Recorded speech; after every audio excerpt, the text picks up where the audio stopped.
In this guide, I'm going to show you guys how to save your chat history in ChatGPT. The good news is the ChatGPT does this automatically for you, so you don't have to do anything extra to save your chats. Let me explain. First, if you go to the top left corner of ChatGPT and click on the ChatGPT icon, you'll see your previous chats. Click on any of the chat. Now, scrolling down, you're going to find the share icon. Click on that. Now click on the option copy link. Once copied, you can save this link elsewhere such as Google Docs or Google Sheets for easy access later. Another option is to go to your profile. Then select the option settings. Go to the option data controls. Here you're going to find the option export data. Click on export.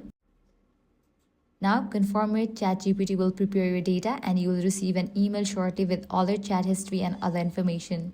But remember, you can always check your saved chat history directly from the left side panel in ChatGPT, which is automatically updated for you. And that's it. If this guide helped you out, do not forget to like, share and subscribe.